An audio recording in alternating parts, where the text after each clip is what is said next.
ದೆಹಲಿಯಲ್ಲಿ ಜಿರಳೆ ಪ್ರತಿಭಟನೆ, ರಾಜ್ಯದಲ್ಲೂ ಕೂಡ ಬೀದಿಗಿಳಿದಿದೆ ಕಾಂಗ್ರೆಸ್.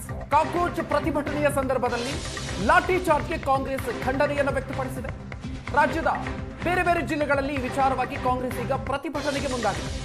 ದಾವಣಗೆರೆ, ಉಡುಪಿ, ಬಳ್ಳಾರಿ, ಬಾಗಲಕೋಟೆಯಲ್ಲಿ ಕಾಂಗ್ರೆಸ್ ಪ್ರತಿಭಟನೆಯನ್ನು ಮಾಡಿದೆ. ಬಾಗಲಕೋಟೆಯಲ್ಲಿ ಬನಹಟ್ಟಿ ಕಾಗವಾಡ ಹೆದ್ದಾರಿಯನ್ನು ತಡೆದು ಪ್ರತಿಭಟನೆಯನ್ನು ಮಾಡಿರುವುದು. ದಾವಣಗೆರೆ ಜಯದೇವ ವೃತ್ತದಲ್ಲಿ ಎಐಡಿಎಸ್ಒ ನೇತೃತ್ವದಲ್ಲಿ ಪ್ರತಿಭಟನೆ ಮಾಡಲಾಗಿದೆ. ಬಿಜೆಪಿ ನಗರದ ಉಡುಪಿ ನಗರದ ಬ್ರಹ್ಮಗಿರಿ ಸರ್ಕಲ್ನಲ್ಲಿ ರಸ್ತೆಯನ್ನು ತಡೆದು ಪ್ರೊಟೆಸ್ಟ್ ಅನ್ನು ಮಾಡಿದೆ. ದೃಶ್ಯಗಳನ್ನು ನೀವು ನೋಡ್ತಾ ಇದ್ದೀರಿ. ರಾಜ್ಯದ ಬೇರೆ ಬೇರೆ ಭಾಗಗಳಲ್ಲೂ ಕೂಡ ಕಾಂಗ್ರೆಸ್ ಪ್ರತಿಭಟನೆಯನ್ನ ಮಾಡ್ತಾ ಇದೆ.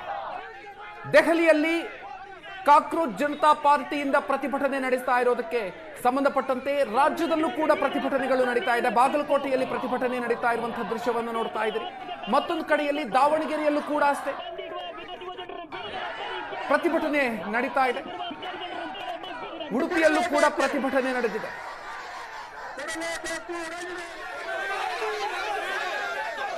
ದಾವಣಗೆರೆ, ಉಡುಪಿ, ಬಳ್ಳಾರಿ, ಬಾಗಲಕೋಟೆಯಲ್ಲಿ ಪ್ರತಿಭಟನೆ ನಡೆದಿದೆ. ಬಳ್ಳಾರಿಯ ದೃಶ್ಯವನ್ನು ಕೂಡ ನೀವು ನೋಡ್ತಾ ಇದ್ದೀರಿ. ಮತ್ತೊಂದು ಕಡೆಯಲ್ಲಿ ಮಂಡ್ಯದಲ್ಲೂ ಕೂಡ ಅಷ್ಟೇ ಕಾಕ್ರೋಚ್ ಪ್ರತಿಭಟನೆಯ ಸಂದರ್ಭದಲ್ಲಿ ಲಾಠಿ ಚಾರ್ಜ್ ಅನ್ನ ನಡೆಸಿರುವಂತಹ ಘಟನೆಯನ್ನ ಖಂಡಿಸಿ ಕಾಂಗ್ರೆಸ್ ನಡೆಸ್ತಾ ಇರುವಂತಹ ಪ್ರತಿಭಟನೆ.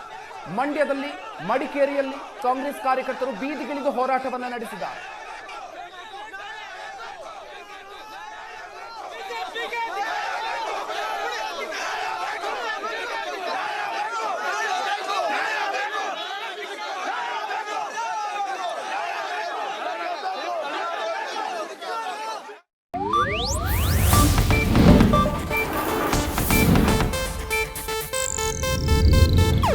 ಇದು ಏಷ್ಯಾನೆಟ್ ನ್ಯೂಸ್ ನೆಟ್ವರ್ಕ್ ಪ್ರಸ್ತುತಿ.